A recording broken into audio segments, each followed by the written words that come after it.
Welcome to part 6 of the video, which is not being covered by this magazine as usual, Fortune.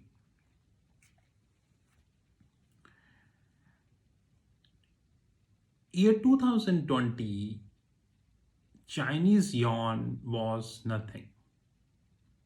I don't mean to say nothing, nothing means as compared to the mammoths like US dollar, euro, Swiss franc, Japanese yen, and all. Chinese yuan was nothing. But there is a great saying in English, and that great saying is when the going gets tough, the tough gets going. And I think that China is a perfect example of that. In the last 20 years, Chinese yuan dominance in the global reserve currency is very near to 5%, which means that if, as we speak, $100 worth of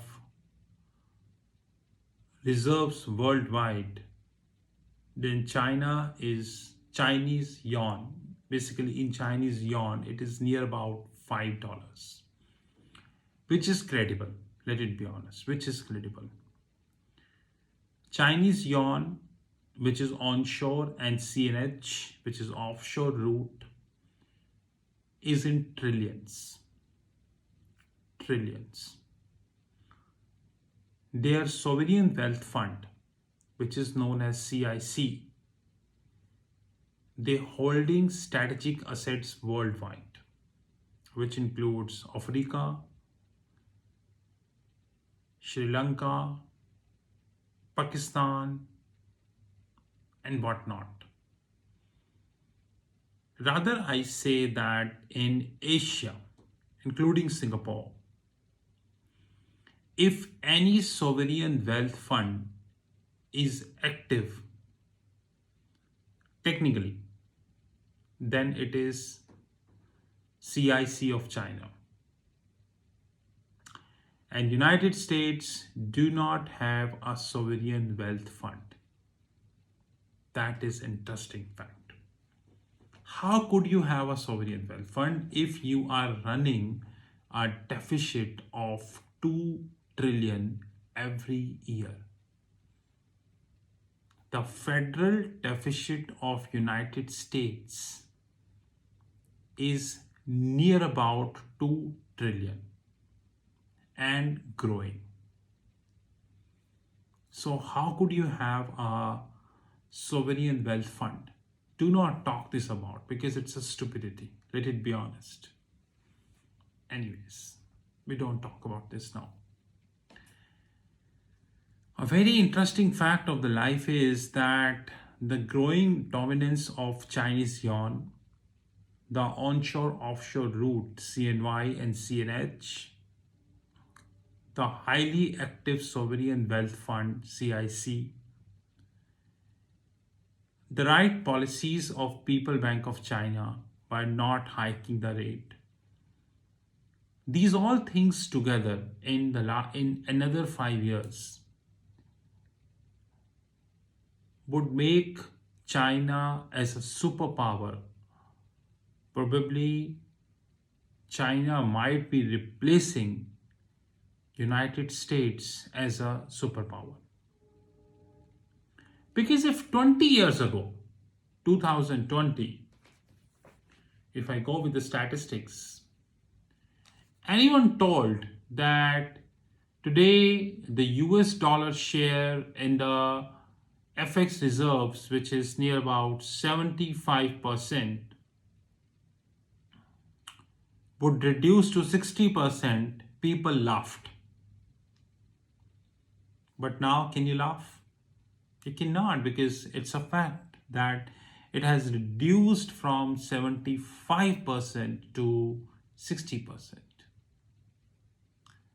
I personally feel that if there is no eventuality that came into the picture, which includes any act of God, any political fallout, any geopolitical event, any war China engaged, then there are bright chances that by 2026, China might be replacing United States as a reserve currency.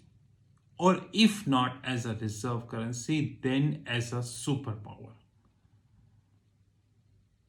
I know that in 2008, when I spoke about the SoftBank, 2018, in 2019, when I spoke about Yes Bank, Sequoia, and many other eventualities, people not trusted. Today, everything is on the Google. Everything is on the Google. I see China as a superpower by 2026. I repeat, provided there is no fallout, because I cannot predict the political fallout. I cannot predict the act of God. I cannot predict any kind of war China engaged to. But financially speaking, technologically wise speaking, the government control wise speaking, the Chinese yuan, the currency wise it is speaking, the big names like Alibaba, Tencent and all, China is way ahead than United States. And United States companies also, whether this is Microsoft, whether this is any other big company, they too have China as a big market. And they cannot just ignore it.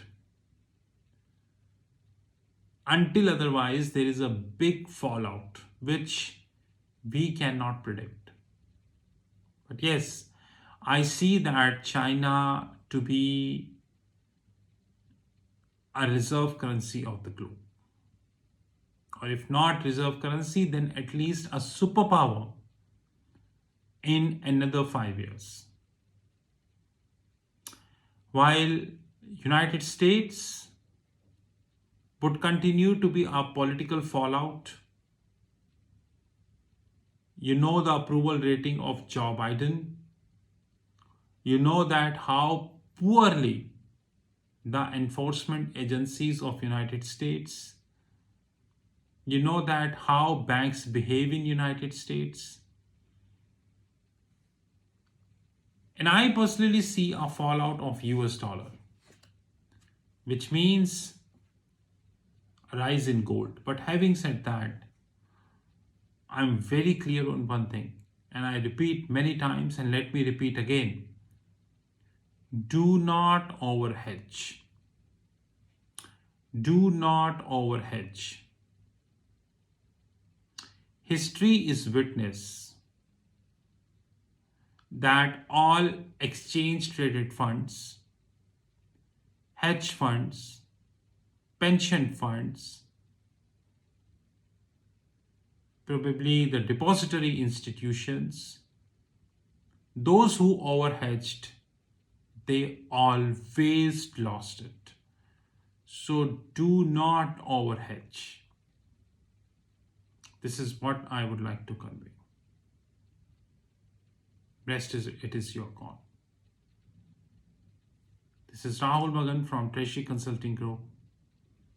See you in the last video, which is the closing section of the video. Have a great time ahead.